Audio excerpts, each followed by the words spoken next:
I'm Jack Bouwmeester. I'm Jaquina Jackson. And you're watching Utefans.net. Go Utes.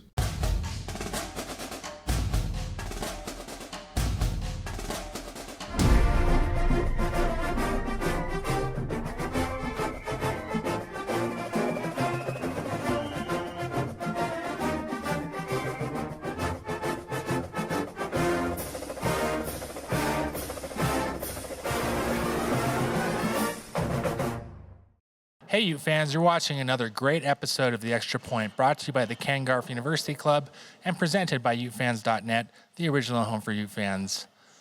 What happened out there?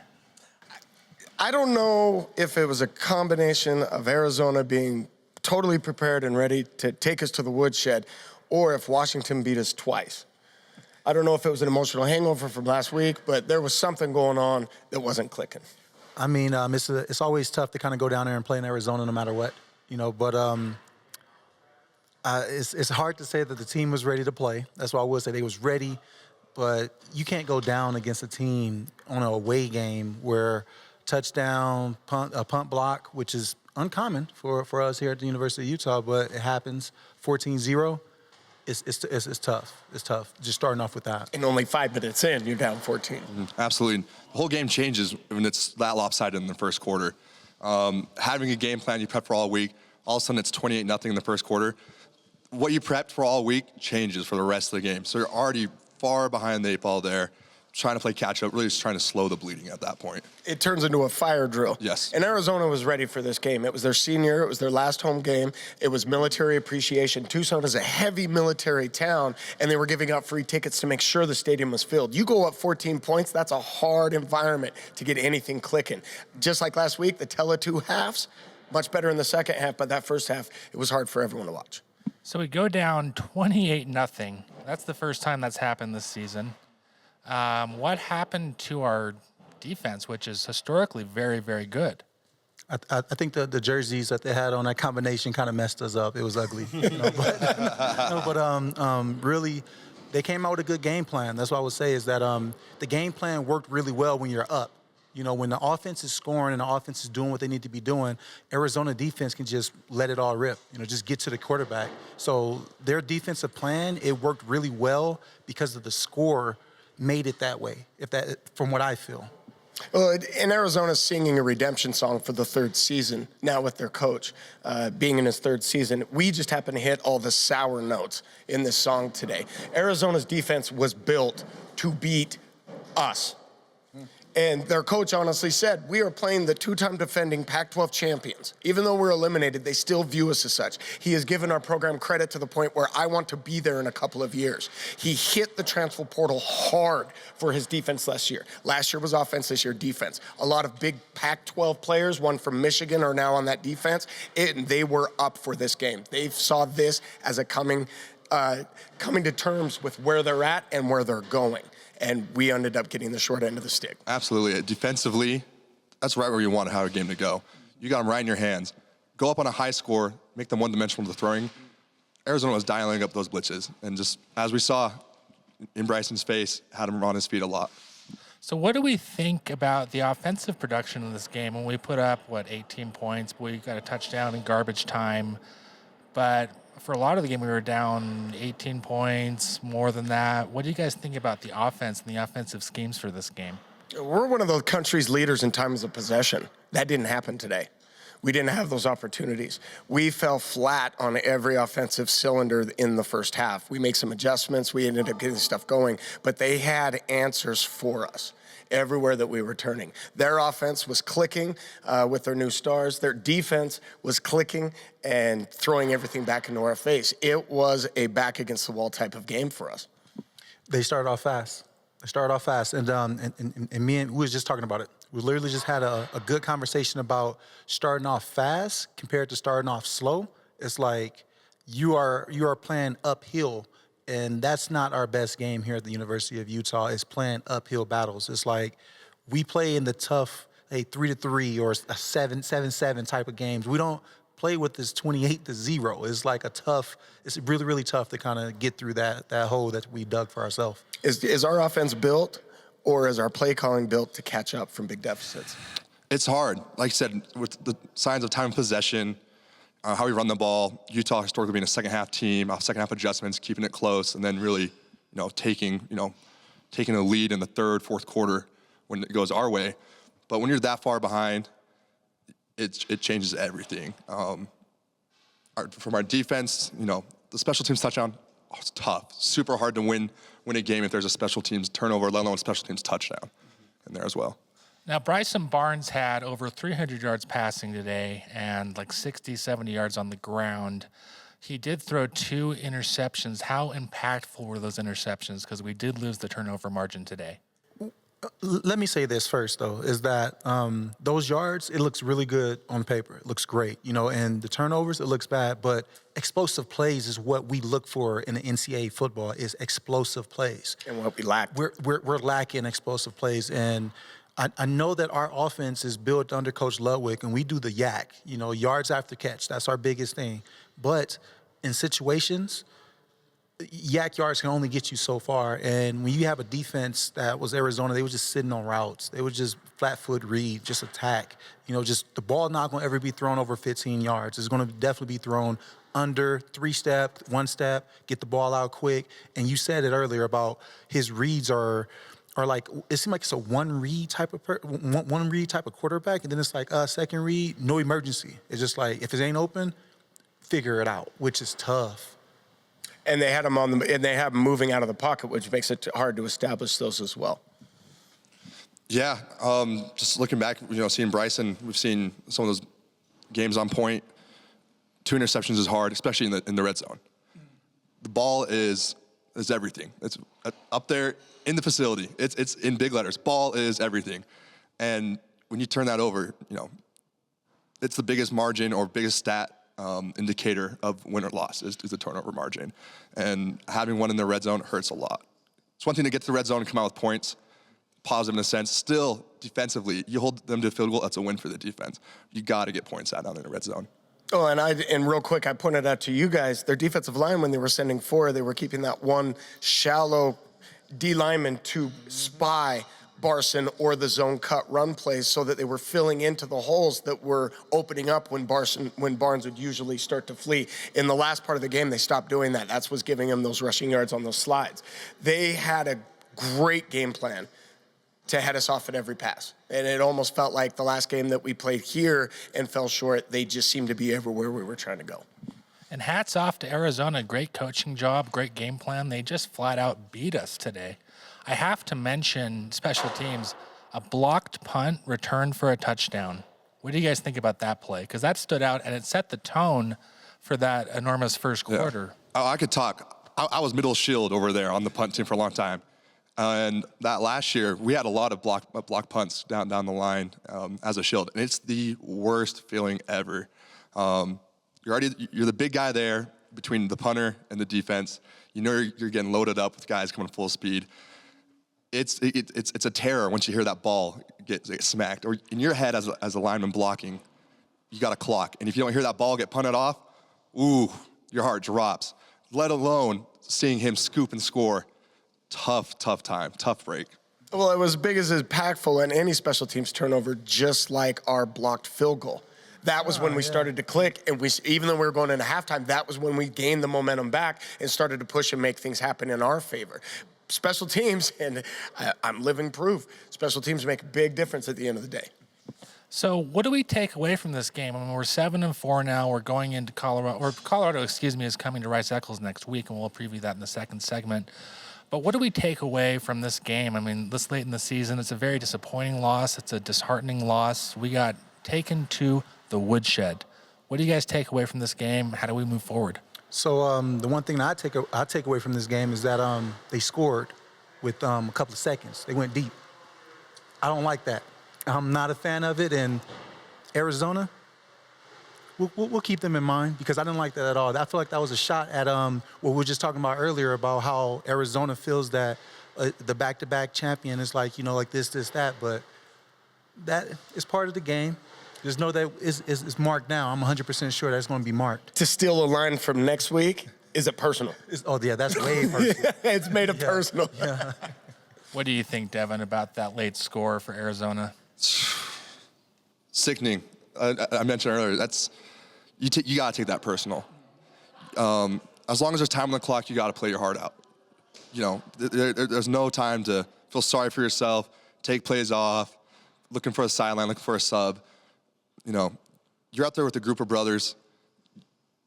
It's unfair if you're not busting all the way down to the last second. And having that touchdown, I mean, you keep playing. We saw it kind of earlier. I mean, a couple games ago with Charlie, he had a late touchdown a couple weeks ago, and it was also brought up. But multiple scores, airing it out like that. Yeah, especially when it was a flag, too. It was a flag before that. Yes. And we both saw it. We were watching, we're like... I was like, they better not throw that. Yeah. Like it's a pass They're play. coming out looking to air it out. Why are they coming to do that? And throw a streak. It wasn't a quick slant. No, it was a streak, which means I'm trying to score. It's only 30-something seconds left. That's personal. That's deeper from what I feel. Like I'll be excited to get ready to play next year against them. I'll look for them I will mark them on my calendar. Absolutely. That's how I feel about it. Absolutely. Well, they definitely had us circled on our calendar, and now we will circle them because they're coming into our house. Yes. We take these things personal because it's motivation in the locker room. You can rally around your boys. Like, oh, they disrespected us.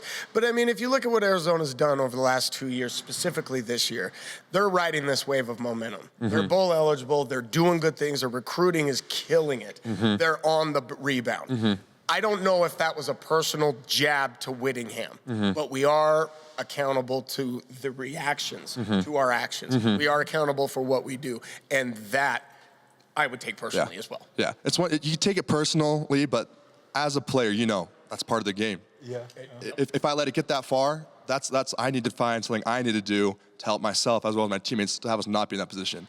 And so you got to let that one sting. You let it sting, and then you move on, but you got to feel that one. You let it sit there. We could ask the two Kaufusis that were on the sideline. There was. There was two Kaufusis. There's some crossover there, so I'm sure, like you mentioned, you know, the Pac-12 and the changing. A lot of Pac-12 guys there that have played Utah in the past, they wanted to get back at us. Uncle Jason over there, love you, Uncle Jay, and Ammon over there, my uncle and his son, Ammon over there. Great friends with Coach Powell, and the defense played there with him, and so a lot of ties coming through. So it's kind of mixing up for, you know, moving into Big 12. You could say, you know, old Pac-12 teams coming together, still dueling it out here in the Big 12. So, Cal, I got a question for you. You had something in your backpack today. Yeah, I just had to ask. You gave something to Robert Johnson. What was that? So, me being a collector of fine Utah items, I stumbled upon, actually I knew that I had it. It was basically the player backpack from the Sugar Bowl. From the Sugar Bowl win with the game program inside of it. I found it mint condition. Simply asked Robert, do you have one of these? To my surprise, he said no. And then it was my unequivocal pleasure to present it to you. So you are very welcome. The smile on your face is all worth it. I really appreciate it, man. Like, you don't understand how I seen that backpack multiple times. I seen it, and I was like, "Why we don't have one of those?" You know. And I believe I might be the only person on the team that had that just got it from you. And I think I'm going to make sure I put it in my little Hall of Fame chat where all of us in there and just talk crap to everybody. Like, hey, I got this. What y'all got? Just remember to wear it when you wear your helmet when you're 100%. watching games at home. We all got my go Sugar through Bowl those ring on. Sugar Bowl ring on. Absolutely. And on another positive note, I just have to give a shout out to the Ken Garff University Club. We all come and watch the watch party here. Bryson Reeves showed up. He's a current player for the Utes. He's redshirting due to injury. He had a great time. So Ken Garff University Club, you guys are a can of corn, and we'll be right back. It's a community coming together to support University of Utah student athletes. It's our town. It's our team. Crimson Collective, I'm in. I'm in. I'm in. I'm in. I'm in. We're in. I'm in. I'm in. I'm in. I'm in. I'm in. Crimson Collective, our town, our team. Welcome back to the show, Ute fans. I'm joined by Devin Kaufusi, Cal Beck, Robert Johnson, and I'm your host, Andy Brown. And we're just going to take a few minutes to preview the game against the Colorado Buffaloes next week at Rice-Eccles Stadium. Robert Johnson, sound off on that game. What do you think? Coach Prime, very disappointing season for them. Can't say we're terribly surprised by where they are. But what do you think about this team that's coming into Rice-Eccles, and can the Utes win that game? Any college team is a dangerous team. And coming down here to Salt Lake City, we always have the upper hand, but, we played against Oregon a couple of weeks ago, and it was kind of tough to be here and have our fans kind of see it. So I believe we're going to show up and we're going to show out. But also, Colorado is not a pushover team. They're just lacking a lot of depth, but they still got the big explosive plays again. They got explosive players that can make plays happen. So this is still going to be a really good game, even though they're not going to the bowl game. I mean, they're not bowl eligible at all. No bowl. But it's still one of those games where you got to show up and you got to play, because any given Saturday, things can happen. Absolutely. I think just, like you said, not being bowl eligible, it's one thing to put your head down.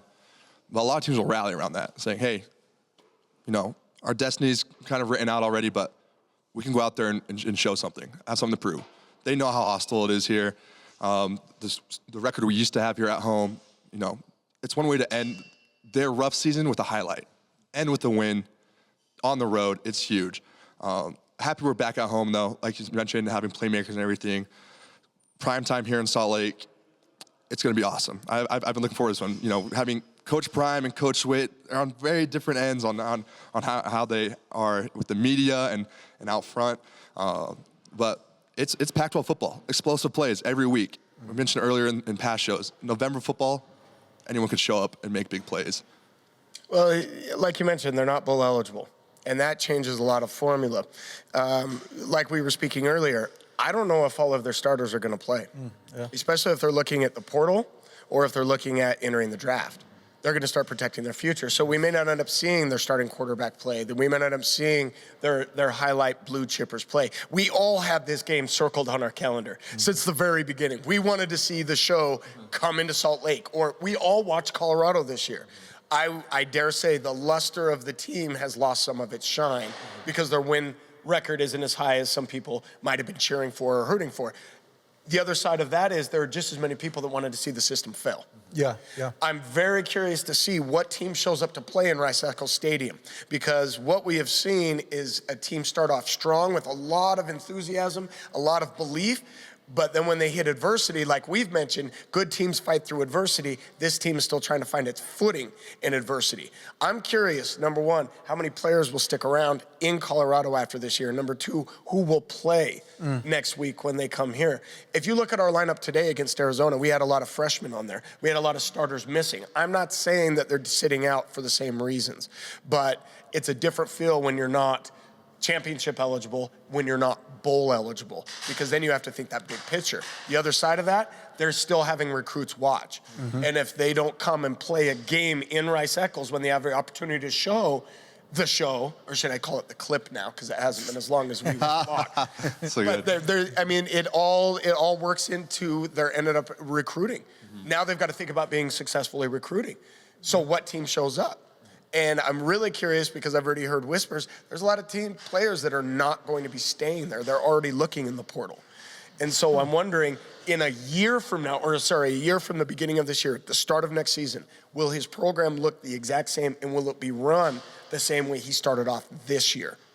Or is there come a point where where the program says we need to change versus shooing everybody out and playing with what they have? Because this is the product of who they brought with them. Yes. They decimated the locker room. This is exactly what he wanted. It'll be interesting to see how they adjust to move on. He brought his luggage. He did bring his luggage. He brought that Louis luggage, yeah. So we were talking before the cameras were rolling.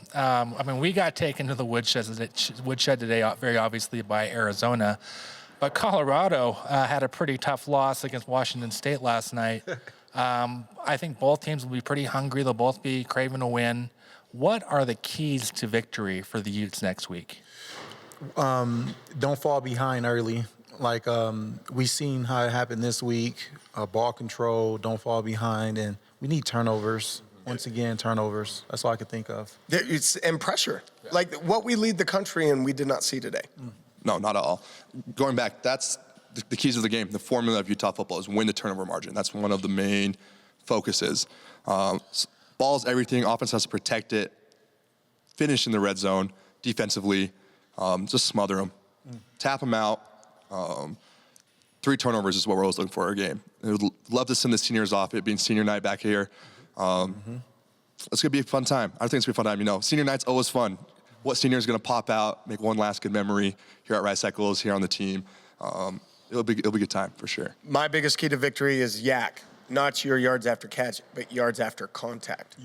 If we can average 3 or more yards per rush, I've said that's been our magic number all year. I think we roll next week. If we have a hard time with after the yak, the yards after contact, we get hit and we go down, we don't break free or find those edges, it's going to be a long day. So the Utes have a tough loss against a great Arizona Wildcats team. Check out this next segment featuring Jaquindon Jackson. Hi, I'm Jack Bouwmeester, and you're watching Goal Line Gossip, proudly presented by Utefans.net. Today, we've got one of my personal favourite players, Jaquindon. JJ, how are we? I'm good. Am I really your favorite player? Yeah, of course. I love it. Love watching you run the ball down people's throats, mate. Yeah, I appreciate it, Jack. What's your go-to field, AstroTurf or grass? Grass all the way. You don't really hear too many people getting hurt on grass, so definitely grass. What do you feel your best moment on the field for the Utes has been? Just running the ball. I mean, I had an outstanding year last year. This year, struggling with injuries, so I didn't really have my best year. But I definitely say the Pac-12 championship. I think that was my best game that I ever played as a Ute. Do you think the Pac-12 championship, that's like when you started to come about as a running back, you started to feel good in your own skin about playing the position? Nah, it was long before then. I think it was before the game before Colorado. I don't remember the actual team, but Coach Q guided me into the right direction of what to read, how to hit the hose, etc. So, yeah, that's basically what that was. And working with Coach Q, like how's that relationship? And he seems like a really good coach, obviously, when I speak to him, and the way he gets up and about when you hit the hole and stuff. But what's your personal experiences with him? Great coach. One of the best coaches I've been around. Won't lie to you. He'll tell you how it is. Don't care how you feel about it or how you go about it. But he's one of the coaches that actually care about you and let you know that he care about you and appreciate you and teach you life lessons. So I definitely appreciate him. Shout out Coach Q. What's your favorite workout, mate? I'm not the biggest, you know what I'm saying? But I like field workouts. I like to move around, sweat a little bit, cut, juke, run, like basically running back drills. Yeah. This type of stuff I like. You're a running back now, but did you ever have an experience in high school? Like, were you just brand new to it, or did you? No, it was natural. I started playing running back when I was in 6th grade, 7th grade, 8th grade, and then I stopped my freshman year in high school. Started playing quarterback. Then I ended up playing running back, quarterback, and receiver my sophomore year in high school. And then after that, strictly quarterback. Yeah. What NFL team would be your dream to play for?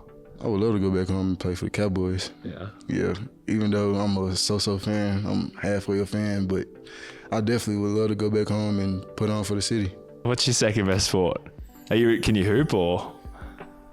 I'm not gonna say I'm the best hooper, but I can a little bit. I'm not what Vele say he is, but yeah. I can a little bit. Yeah. If I'm actually like going hard, but like I don't really be trying to hoop too hard because of football, but. If you could build a starting five with our team, who would you put on it? Ooh.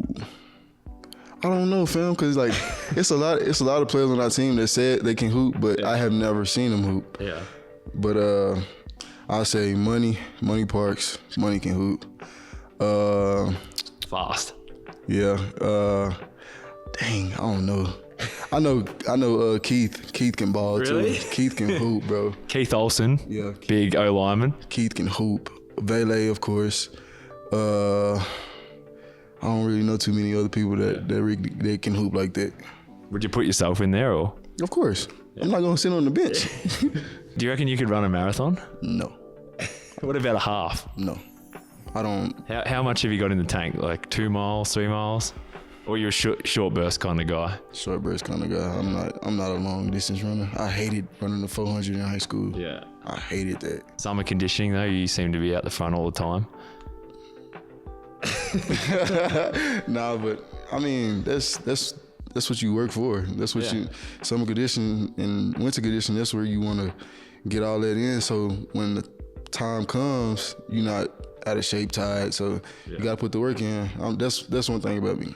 I'm never gonna run from it. I just don't. Personally, I don't like it. Yeah. What's worse, the Utah altitude plus the heat, or the Texas humidity plus the heat? I gotta say Utah because it's hard to breathe up here. Yeah. It's when you coming from Texas to Utah, it is hard to breathe up here. Yeah. I almost died the first day. Yeah. It knocks you around. Like my experience when I first got here, you get a pretty lightheaded pretty quick. Yeah, body locked up on me. I couldn't do it. Yeah. What size boot are you wearing?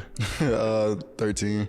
Yeah. Yeah, I got big feet. Are you specific? Do you go the two same size? Do you have like your one? No, it's all of them 13. Yeah. Yeah, cause I get tape, thick socks, so I gotta go up 2 sizes. Yeah, it's amazing coming from Australia how much tape is used over here, especially on you boys. Yeah. Oh. Yeah, it's a lot of tape, bro. Yeah. What's the toughest challenge that you faced as a Ute, and then what's the toughest game you've played in as a Ute? The toughest challenge was being patient and trusting the process, because I wanted to play so bad, and I was going through a lot at the time. So it was definitely being patient and waiting my turn. And the toughest game was this year against Oregon. Good team. I can't lie to them. Can't lie to y'all about it. They got a good team. Would you say you're better at handoffs or Bryson? Me. What advice would you give young kids coming out of high school that are trying to come into the college system, especially Utah, like especially Division I guess? Basically just stay hungry, because a lot of people get complacent and comfortable once they get them D1 offers and stuff like that. Man, you gotta stay in your books, stay hungry, and take everything serious. Because as a freshman in high school, I wasn't really taking school serious, I'm gonna be honest. So like your freshman and your junior year in high school is the most important years in high school, because that's where it really counts. So, and your GPA matters too. For you to get a scholarship in college and be accepted in college, you have to have a good GPA to get into these top schools. So that's what I would say. Take advantage of schoolwork and take advantage of playing high school football and work hard. Yeah. You got any hidden talents that no one knows about? I can draw a little bit. Yeah? Yeah. What do you like to draw? I like drawing like bubble letters, like funny cartoon characters, stuff like that. Yeah. What's your main hobbies off the field? Sleep, man. Man, it's hard out here. Yeah. And this not for the week, bro. After practice, I'm tired. I don't want to do nothing. So you on a Sunday, get home from a game, you're just chilling all day? Chill, play the game. Yeah. Talk to my peoples, clean. That's about it. Yeah. Do you give autographs? All the time. You want an autograph? The Ken Garff University Club in Rice-Eccles Stadium is Utah's premier social club. Members enjoy incredible dining experiences, co-working spaces, exclusive member events, and fun game experiences like tailgating, pep rallies, and watch parties. Membership starts as low as $80 a month and is actively accepting new memberships. To learn more about joining this beautiful club, go to kengarfuniversityclub.com to learn more. Thanks for watching another awesome episode of The Extra Point, brought to you by the Ken Garff University Club and presented by Utefans.net, the original home for Ute fans. Check us out on iHeartRadio, Spotify, and Apple Music, and please subscribe to our YouTube channel. Don't forget to check us out at Instagram at Utefans.net, and go Ute. I am thankful for the Utes. Always, baby. Have a good Go holiday. Utes. Go Utes.